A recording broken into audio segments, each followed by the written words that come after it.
السلام عليكم ورحمة الله وبركاته وعشر كني كوباد وشابتر 1 كي إنغو introduction ka soo bixinay waxa la yiraahdo maadada la yiraahdo computer science iyo computer science wixii yahay hadaba chapter ka waxaynu ku ogaan doonaa chapter-kii koowaad waa maxay computer sidoo kale waxaan isbarbardhig ku samayn doonaa computer desktop iyo computer laptop waxaannu isbarbardhig ku samayn doonaa hardware iyo software waxa yihiin iyo relationship ka dhaxeeya computer desktop iyo computer laptop hadaba what's a computer waa maxay computer is an electronic device kaasoo data lagu kaydsado ama document lagu kaydsado ama email lagu dirsado sidoo kale presentation lagu sameeyo spreadsheet lagu sameeyo video lagu daawado editing lagu sameeyo ayaa la yiraahdaa computer hadaba itemku ka kooban yahay computerku CPU waxay ka koobantahay information-ka soo gudbisaa oo memory-ga soo gudbisaa memory-ga markay soo gudbiso datadii waxay u gudbisaa keyboard-ki iyo mouse-ki iyo other input-ki oo noqonaya wax kasta oo qorto oo computer-ka kaga shaqeynayso other output-kuna waxa weeyaan programyada ama software-ada aynu sharixi doono oo ah marka computer-ki ku shubto waxyaabahu software-kaasi ku shaqeynayo sidoo kale waxa uu ka kooban yahay monitor iyo other output hadaba waa maxay hardware iyo maxay tahay software iyo hardware muxuu ku kala duwan yahay waxay ku kala duwan yihiin hardware iyo software hardware is an parts waa qayb kamid ah of your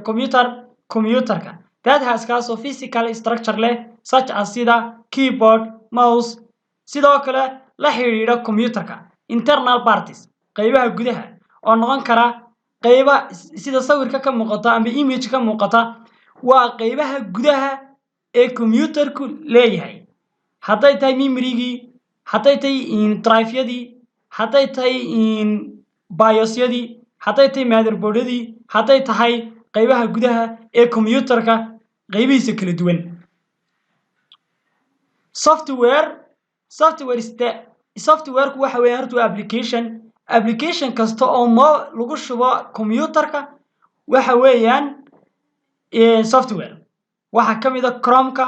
waxa kamid ah Opera-ha waxa kamid ah Microsoft-yada waxa kamid ah Office-yada waxa kamid ah programyada kale lagu shaqeeyo ee computer-ka lagu shubo kuwaas la oranayaa waa software hadaba maxay ku kala duwan yihiin computer desktop iyo computer laptop hadii aan ka horeyno computer desktop hadii jeer isaga waxa lagu shaqeeyaa iskuuladka shirkadaha wasaaradaha iyo goobaha caafimaadka waa computerada ku shaqeeyaan ee yaala kuwaas oo ayagu ka kooban system iyo qayb computer qaybtaas oo noqonaysa computer case monitor iyo keyboard iyo mouse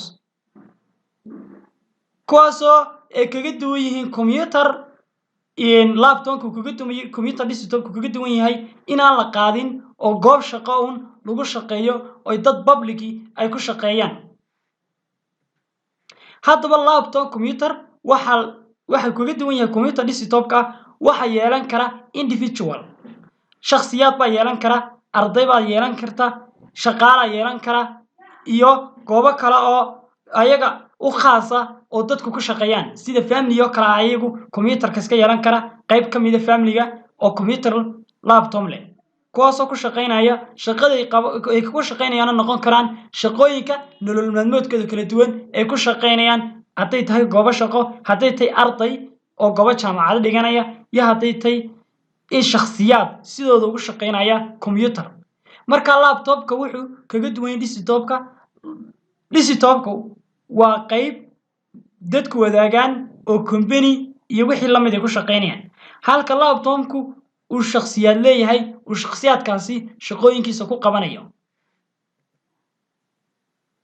hadaba maxay wadaagaan computer laptop iyo computer desktop waxay wadaagaan software-ka iyo hardware-ka labaduba way wadaagaan sidoo kale uses electronic labaduba waa electronic network-ay wadaagaan motherboard-ki wadaagaan internal system waxyaabaha gudaha ay wadaagaan ee kala duwan sidoo kale external system-kana way wadaagaan BIOS-kay wadaagaan dhammaan waxyaabahaasoo dhan way wadaagaan computer laptop iyo computer desktop. ku cusub tahay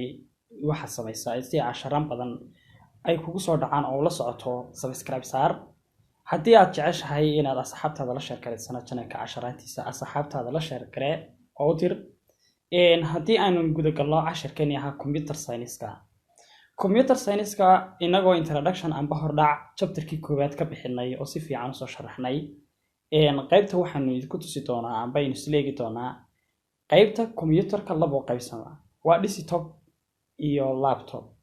desktopku haddaba muxuu kaga duwan yahay laptopka? desktopku wuxuu leeyahay system waxa kale uu leeyahay waxa weeyaan computer cases-na uu leeyahay. sidoo kale waxa uu leeyahay waxa la mouse-kuna wuxuu leeyahay laba qaybood oo si qabna waxa la yiraahdo mechanical iyo waxa la yiraahdo optical. haddaba sidoo kale wuxuu kaga duwan yahay desktopku systemka uu leeyahay had iyo jeer waxa loo isticmaalaa in laga shaqeeyo goobaha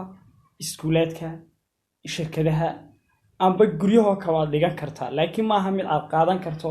oo ku shaqeysan karto oo meelaha kale la aadi karto. haddaba waxaan isla eegi doonaa qaybihiisa kala duwan inaga oo tusaale ahaan soo qaadan doono bal in la sharxo ayaan eegi doonaa clipkan way markaas eegi doonaa clipkan ayaad la fiirsan doontaan marka ay la eega clipkan.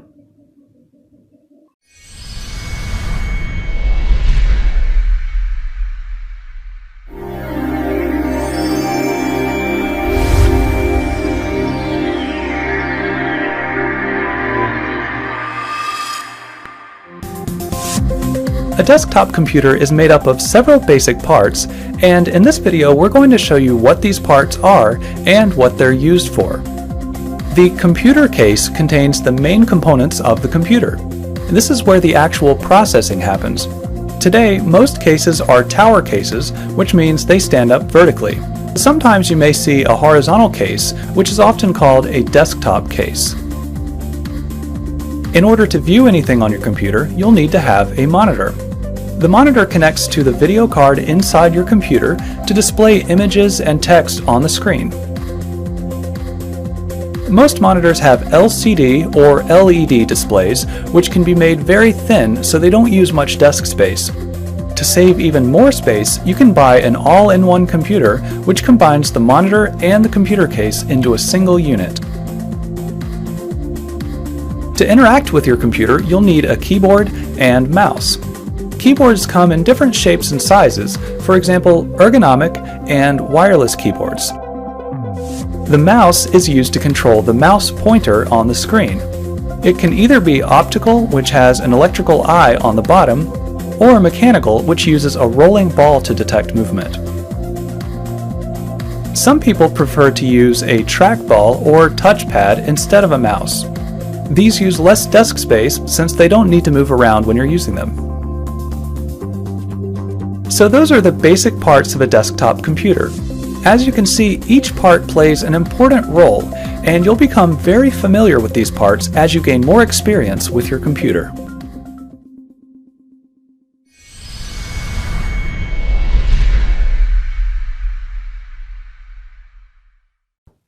waxaan filayaa inaad clipka soo aragteen amba clipka daawateen aad wax badan ka faa'iideen oo lagu sharaxayo computer desktopka.